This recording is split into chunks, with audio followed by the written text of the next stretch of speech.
y a des gens qui ne font que réclamer. Réclamer, réclamer, même à leur maman. Même à leur famille, les membres de leur famille. À un moment donné, il faut arrêter. Il faut arrêter. Il faut arrêter de te prendre en main. À quoi ça sert de vivre si tu ne peux pas aimer? Et tes frères, tes soeurs, ta mère en train de dire, mais j'ai donné tout ce que j'ai pu. Avec le peu là que tu as reçu, tu es capable de te relever. Tu es capable de te relever. On n'attend pas jusqu'à être confortable que tout aille bien pour commencer à faire le bien, non? Plus tu vas aimer les autres, plus tu seras guéri. Moins tu as les problèmes, moins tu te centres sur toi, plus tu es heureux. C'est ça la pensée de l'éternité. Si tu te focalises que sur toi, sur tes blessures, tu ne vas jamais progresser. Mais qui n'a pas de blessure en fait? Qui n'a pas de problème en fait? Le Seigneur a souffert pour le salut de l'humanité. Son Père était capable de déployer des myriades d'anges pour venir l'aider. Mais est-ce que Jésus-Christ qui a souffert là était haï de son Père? Non, c'était l'amour. L'amour va avec la souffrance, avec le sacrifice. Puisque Jésus il est le Fils de Dieu, mais son Père, il voulait que lui, il puisse aussi savoir, sentir cette passion, avoir cette expérience et avoir cette position aujourd'hui. Parce que les gens, ils visent toujours la position. Je m'excuse, hein, il y a des gens qui me téléphonent là, et puis ça a coupé la vidéo, mais je continue. Jésus-Christ est appelé Fils de Dieu.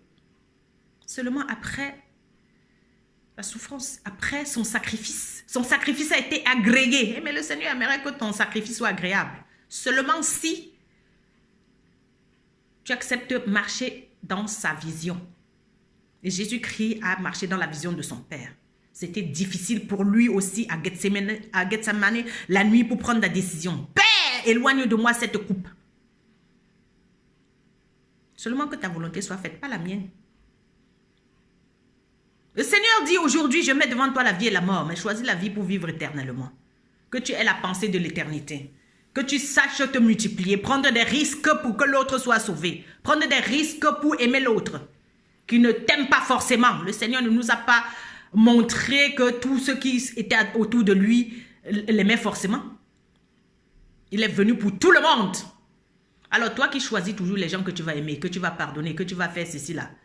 Tu n'as même pas encore commencé. Donc le Seigneur t'appelle à changer ta manière de voir, à changer ta manière d'analyser les choses. C'est de ça qu'il s'agit.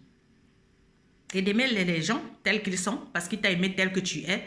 Depuis des années que tu fais des conneries là, toutes les méchancetés là, il t'a laissé en vie. Il y a plusieurs qui sont morts autour de toi.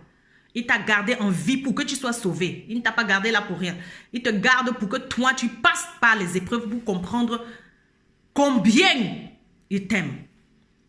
Et que tu sentes mal aussi au cœur pour voir comment est-ce que lui, pour sentir aussi son sacrifice. Tu ne peux pas dire que tu aimes quelqu'un et tu ne sens pas ce qu'il sent. Alors c'est à toi de choisir. Après avoir senti tout ça, c'est toi qui dois choisir si tu veux retourner en arrière dans ta mauvaise vie d'avant qui te rendait stérile et que tu ne pouvais rien produire. Tu vois très bien que tu es stérile. À tous les niveaux. Un franc ne reste pas dans ta poche, tu ne peux pas progresser. Parce que le cœur, il n'est pas propre. La Bible dit, heureux les cœurs purs, car ils verront Dieu. Amen. Si le cœur n'est pas pur, tout ce que tu fais là, ça ne sert à rien. En Corinthiens 13, l'amour supporte tout. Ce n'est pas parce que les gens m'aiment que je les aime. Attends. Tous les gens que j'aime, ils me détestent. Mais c'est ça l'amour. Ils détestent parce qu'ils ont besoin de cette chose que tu as là. Ils ne comprennent pas comment est-ce que sur cette tête, il n'y a que toi qui es comme ça. Et tu as des dons et des talents, tu ne veux pas mettre au service des autres. Tu crois que tu vas être aimé par qui? Jésus-Christ, qui est le Fils de Dieu, vient sur la terre, on déchiquette ses habits parce que tout le monde veut sa part. Tu ne veux pas être déchiré par les autres? Ils veulent leur part de ce que Dieu t'a donné de leur donner. Et tu es là en train de te plaindre. Chercher comment tu vas faire pour éviter les blessures, les déchirures, les insultes, les rejets, l'abandon. Merci. Bienvenue au club, si tu as décidé. Moi, je ne suis pas là pour supplier les gens. Si ton amour devient très cher comme ça, les gens vont te lâcher. Parce qu'il faut être prêt pour aller au combat à chaque minute. Moi, je n'ai pas le temps à perdre. Moi, je sors. Je vais sortir là tout de suite. Il y a les frères et sœurs là dans la rue que je n'ai pas rencontrés, les Irlandais, toutes les races de la terre qui ne comprennent pas. Alors, qui va leur prêcher? Qui va les aimer? Qui va leur offrir un café ce matin? Qui va le faire? Tu dois connaître ta mission. Tu dois comprendre la vision de Dieu sur ta vie. Dieu a besoin d'une personne, c'est toi. On ne veut pas toute la foule, c'est toi qui l'as choisi. Qui va leur donner un café? Qui va aller dire, ça va aller? Qui va dire à telle personne que tu es guéri de ce cancer? Qui va dire ça? Qui va dire bonjour à ceux à qui personne n'a dit bonjour depuis un mois? Qui va aller consoler ceux qui sont dans le deuil? Qui va aller relever la tête des orphelins? Qui va aller relever la tête des pauvres? Qui va aller plaider pour les indigents? Qui va aller pour la veuve? C'est qui? Tu attends que ta situation soit bien. Il y a des gens qui disent que moi aussi je suis une veuve. Mais tu es une veuve, mais il faut servir Dieu. Ton veuvage, ce n'est pas là pour que tu commences à suivre les hommes à gauche, à droite. La Bible dit qu'une vraie veuve, elle doit servir Dieu, servir sa famille. Tu es veuve, ta belle famille te voit à gauche, à droite. Maintenant, il est temps de s'asseoir et regarder la vision. Comprendre quelle est ta mission. C'est de là que va venir ta bénédiction. Sans la mission, il n'y a pas de position. Alléluia. Il n'y a pas de titre. Monsieur le Seigneur, il n'y a pas de titre. Serviteur, c'est tout. C'est Dieu. Et arrête de te plaindre. C'est Dieu. Alléluia. Multiplie-toi. Le Seigneur nous a ordonné de nous multiplier. C'est ça la pensée de l'éternité. Ce matin, prends la décision. Le Seigneur ne te force pas. Dieu n'a pas beaucoup d'amis. Hein. Parce qu'il y a beaucoup qui viennent chez Dieu seulement pour les choses. Hey, Seigneur, donne-moi la maison là. Si tu me donnes la voiture là, je vais te servir. Merci. Si je me donne l'argent là, je vais te servir. Pas besoin de voiture. J'aime Jésus pour qui il est. Je l'aime. J'aime les gens. Pas parce qu'il me donne quelque chose forcément. Je n'aime pas mon mari ou bien ma voisine ou bien mes tantines qui sont ici en ville parce qu'elles me donnent forcément quelque chose. Au contraire, je vais leur donner et parfois elles ne veulent même pas prendre. Je dis, tata, mais prends ça en fait. Prends. Je n'aime pas mes tontons qui sont ici en ville parce qu'ils me donnent quelque chose. Je n'aime pas mes enfants parce qu'ils me donnent quelque chose. J'en ai des pires parmi mes enfants. Que je fasse quoi? Tu attends que les gens t'acceptent pour commencer à les aimer? Je rends service même si tu ne me veux pas. Il y a des gens dans la rue, même les Européens, le plus souvent. Ils ne veulent même pas te répondre, mais d'autres ne te répondent pas parce qu'ils sont sourds. Il ne faut pas mettre tout sur le dos du racisme. Il faut arrêter. Ils sont sourds, c'est à toi d'aller encore plus à côté. Et même si c'est celui-là qui ne veut même pas te parler, tu sens très bien qu'il est amer. Tu vas. Bonjour, madame. Toi, tu n'es pas amer. Tu as la douceur, ça chasse l'amertume.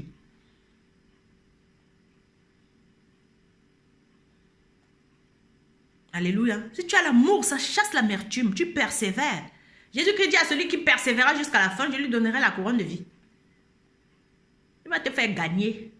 Il va te faire donner. Il te donne ce que toi tu veux là. Aïe, aïe, aïe, aïe, aïe, aïe, aïe, aïe, aïe, aïe, aïe, aïe. J'avais rendez-vous quelque part hier. Et puis, c'était pour une situation que les gens m'ont blessé. Mais les gens voulaient que je prenne une décision. C'est pas la première fois que je prenne une décision par rapport à toutes les blessures que les gens m'ont infligées. Et puis quoi? J'ai dit, je ne prends aucune décision. J'aime ces gens, j'aime ma vie. Je ne suis pas une femme blessée, moi. Même si j'ai eu toutes ces persécutions, ça m'a permis de grandir. Aujourd'hui, je suis devenue plus sage qu'avant. Pas besoin de répondre le mal par le mal. Il faut pardonner aux gens et passer à autre chose. Et les gens qui m'ont posé la question, c'est les Fais clic-clic dans la tête. Le Seigneur aimerait que tu ailles devant les rois, devant les tribunaux, les juges là et les avocats, pour leur montrer Jésus. Pour leur montrer comment est-ce que Jésus-Christ, il n'est pas soumis à la loi. Il respecte la loi, mais il n'est pas soumis à cette loi. Il est la grâce. La grâce pardonne. Malgré que tes frères t'aient déchiré, malgré que ton mari soit contre toi et même tes enfants, tu ne vas pas aller vendre ta famille devant le tribunal. Tu as trahi Jésus en faisant ça. La femme folle détruit sa maison. D'autres malparlent de leur mari à gauche, à droite. Tu aimerais que tes enfants puissent se marier et réussir. Ils peuvent réussir peut-être dans les études ou ça là. Mais ce n'est pas ça la réussite chez Dieu. La réussite chez Dieu, c'est au niveau du cœur. Si on arrive à pardonner, c'est ça la réussite. Si tu peux aimer l'autre là qui t'a fait mal, c'est ça la réussite. Tu es capable de lui dire, je t'aime. Malgré tout, ça fait mal quand tu aimes quelqu'un qui t'a fait du mal. Jésus-Christ est venu ici. Dans une vision, j'étais là, il m'a dit je t'aime, mais il ne me dit pas je t'aime parce que je suis bien. Et c'est que je suis rempli d'amertume. Donc quand quelqu'un est rempli d'amertume, il faut l'aimer. Jesus. On se sert à quoi de vouloir être toujours bien avant d'aller vers l'autre? Dieu qui vient vers moi, il prend le risque pour venir. Ça lui coûte. Ça lui coûte. Partir du ciel pour la terre, c'est pas facile. Il descend plus bas que terre, il devient rien pour que le rien devienne lui. Tu n'aimerais pas descendre plus bas que terre pour aller sauver les autres, aimer les autres, leur montrer ce que tu as reçu. Alors merci Seigneur pour cette parole ce matin. J'acclame ta parole Jésus. Je ne suis qu'un canal de transmission Seigneur. Que cette parole soit naturelle maintenant, que ça se matérialise Seigneur dans ma vie et dans la vie de tous ceux qui écoutent. Car tu dis dans ta parole, heureux celui qui écoute la parole et la met en pratique. Seigneur, amène-nous à mettre en pratique, que nous puissions vivre le surnaturel sur cette terre naturelle, aujourd'hui, maintenant. Dans le nom puissant de Jésus-Christ, je vous laisse et puis je vais dehors parce que le monde doit être sauvé. Je vais aller au secours. Alléluia. Amen.